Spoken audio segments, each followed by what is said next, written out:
जय माता दी। जय माँ अम्बे। या देवी सर्वभूतेषु सर्वकार्येषु संस्थिता नमस्तस्यै नमस्तस्यै नमस्तस्यै नमो नमः। जय माता दी। प्रेम से बोलिए माता रानी की जय हो।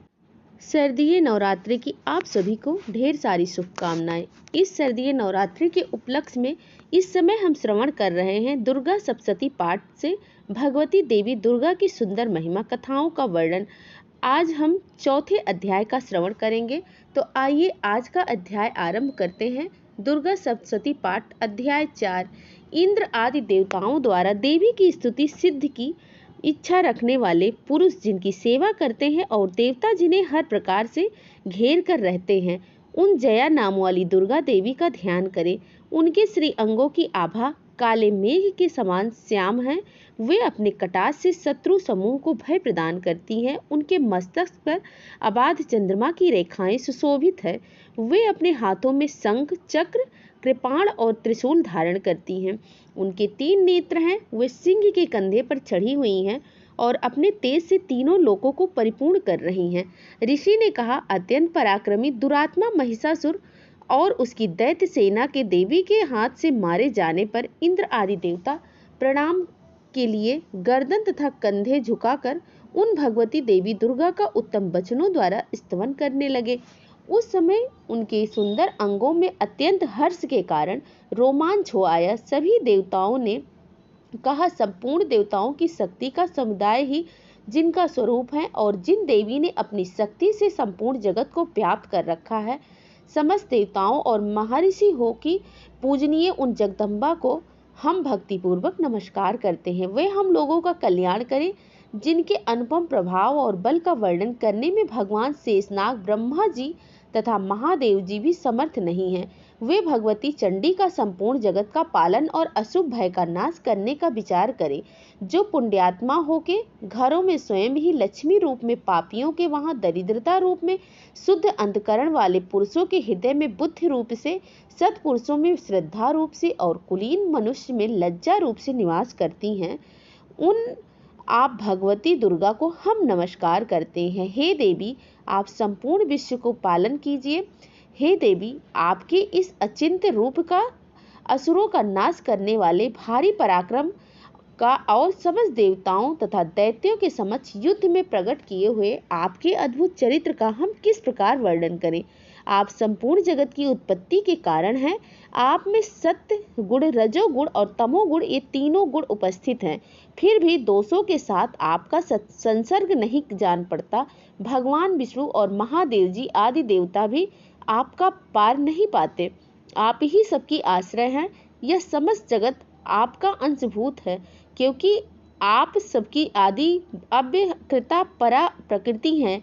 हे देवी, संपूर्ण यज्ञों में जिसके उच्चारण से सभी देवता तृप्त लाभ करते हैं, वे स्वाहा आप ही हैं। इसके अतिरिक्त आप पितरों को भी तृप्त का कारण हैं, इसीलिए सभी लोग आपको स्वधा भी कहते हैं। हे देवी, जो मोक्ष की प्राप्ति का साधन है, अचिंतन महाव्रत स्वरूपा है, समस्त दोषों से रहित, जितेंद्रिय तत्व को ही सार वस्तु मानने वाले तथा मोक्ष की अभिलाषा रखने वाले मुनिजन जिसका अभ्यास करते हैं, वे भगवती परा विद्या आप ही हैं। आप शब्द स्वरूपा हैं। अत्यंत निर्मल ऋग्वेद, यजुर्वेद और उद्धृत के मनोहर पदों के पाठ से युक्त सामवेद का आधार भी आप ही हैं। आप देवी त्रयी और भगवती हैं। इस विश्व की उत्पत्ति एवं पालन के लिए आप ही वार्ता हैं।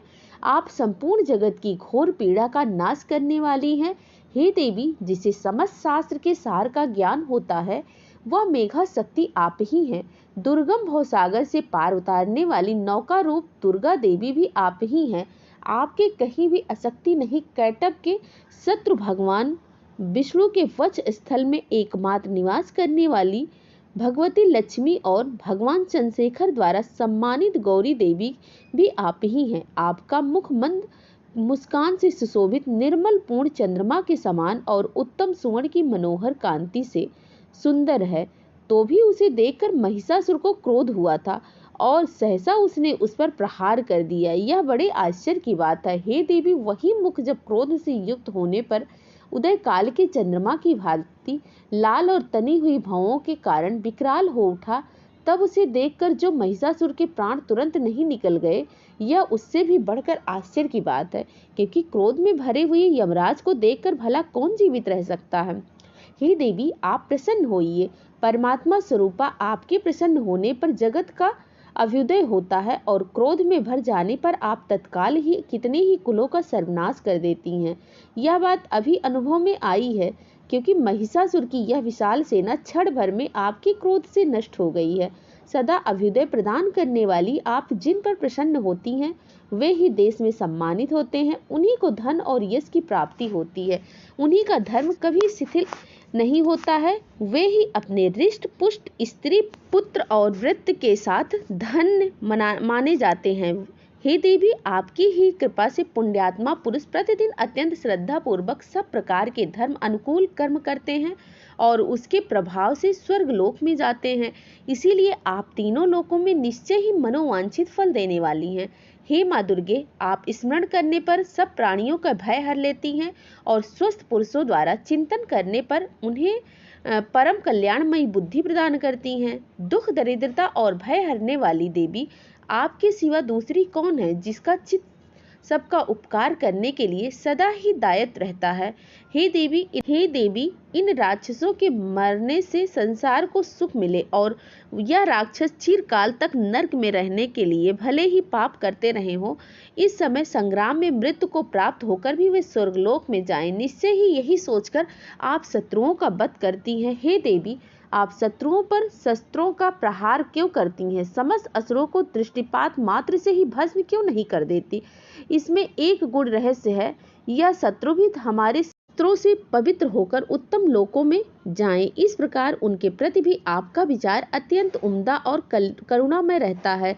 खड़ग के तेज पुंज की भयंकर दीप्ति से तथा आपके त्रिशूल के अग्रभाग की धनीभूत प्रभा से आकर जो असुरों की आंखें फूट नहीं गई, उसमें कारण यही था कि वे मनोहर रश्मियों से युक्त चंद्रमा के समान आनंद प्रदान करने वाले आपके सुंदर मुख का दर्शन कर रहे थे। हे देवी, आपका चरित्र दुराचार के बुरे बर्ताव को भी दूर करने वाला है। साथ ही यह रूप ऐसा है जो कभी चिंतन में भी नहीं आ सकता और जिसकी कभी दूसरों से तुलना भी नहीं की जा सकती। आपका बल और पराक्रम तो उन दैत्यों का भी नाश करने वाला है जो कभी देवताओं के पराक्रम को भी नष्ट कर चुके थे। इस बार आपने शत्रुओं पर भी अपनी दया ही प्रकट की है। हे वरदायिनी देवी, आपके इस पराक्रम की किसके साथ तुलना की जा सकती है? शत्रुओं को भय देने वाला और अत्यंत मनोहर ऐसा रूप भी आपके सिवा और किसका हो सकता है? हृदय में कृपा और युद्ध में निष्ठुर होता, यह दोनों बातें तीनों लोकों के अंदर मात्र आपके अंदर ही देखी गई है। हे माता, आपने शत्रुओं का नाश करके इस समस्त त्रिलोकी की रक्षा की है। उन शत्रुओं को भी युद्ध भूमि में मारकर स्वर्ग लोक में पहुंचाया है और उन्मत्त दैत्यों से प्राप्त होने वाले हम लोगों के भय को भी दूर कर दिया है। आपको हमारा नमस्कार है। हे देवी, अब शूल से हमारी रक्षा करें। हे अंबिके, आप खड़ग से हमारी रक्षा करें और घंटा की ध्वनि तथा धनुष की टंकार से भी हम सभी की रक्षा करें। हे चंडी के पूर्व, पश्चिम और दक्षिण दिशा में आप हमारी रक्षा करें और ईश्वरीय, आपने त्रिशूल को घुमाकर आप उत्तर दिशा में भी हमारी रक्षा करें। तीनों लोकों में आपके जो परम सुंदर और अत्यंत भयंकर रूप रहते हैं, उनके द्वारा भी आप हमारी तथा इस भूलोक की रक्षा करें। हे अंबिके, आपके कर पल्लों में शोभा पाने वाले खड़ग, शूल और गदा आदि जो भी अस्त्र है, उन सब के द्वारा आप सब ओर से हमारी रक्षा करें। इस प्रकार जब देवताओं ने जगत माता दुर्गा देवी की स्तुति की और नंदन वन के दिव्य पुष्पों और गंध चंदन आदि द्वारा उनका पूजन किया, उसके बाद सबने मिलकर भक्ति भाव पूर्वक दिव्य धूपों की सुगंध अर्पित की और तब देवी प्रसन्न वदन होते हुए प्रणाम करते हुए सभी देवताओं से कहा। देवी ने कहा, हे देवताओं, आप सभी लोग मुझसे जिस वस्तु की अभिलाषा रखते हैं उसे मांगिए। तब देवताओं ने कहा, हे देवी भगवती, आपने हमारी सभी इच्छाएं पूर्ण कर दी हैं।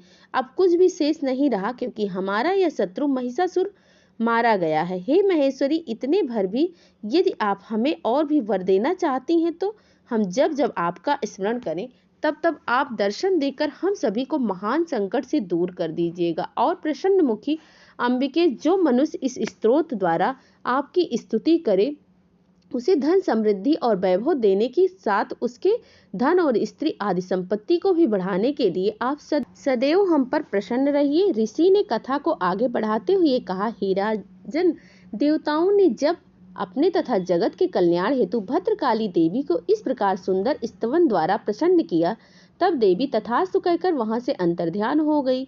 हे राजन, इस प्रकार पूर्व काल में तीनों लोकों का हित चाहने वाले देवी जिस प्रकार देवताओं के शरीर से प्रकट हुई थी, वह सभी कथा मैंने आपको कह सुनाई। अब पुनः देवताओं का उपकार करने वाली वे देवी दुष्ट दैत्यों और शुंभ तथा निशुंभ का वध करने और सभी लोगों की रक्षा करने के लिए गौरी देवी के शरीर से जिस प्रकार प्रकट हुई थी, अब वह प्रसंग मैं सुनाता हूँ। मैं उसका यथावत वर्णन करने जा रहा हूँ, ध्यान से सुनिए। इस प्रकार श्री मार्कंडेय पुराण में स्वर्ण मनवंतर की कथा के अंतर्गत देवी महात्म्य में शुक्र आदि स्तुति नामक चौथा अध्याय पूर्ण हुआ। तो यह थी शारदीय नवरात्र के उपलक्ष्य में दुर्गा सप्तशती पाठ के चौथे अध्याय की संपूर्ण कथा। बोलिए प्रेम से माता रानी की जय हो, अम्बे माता की जय हो, जय माता रानी की जय हो, अम्बे माता की, सभी देवी देवताओं की जय हो, जय माता दी।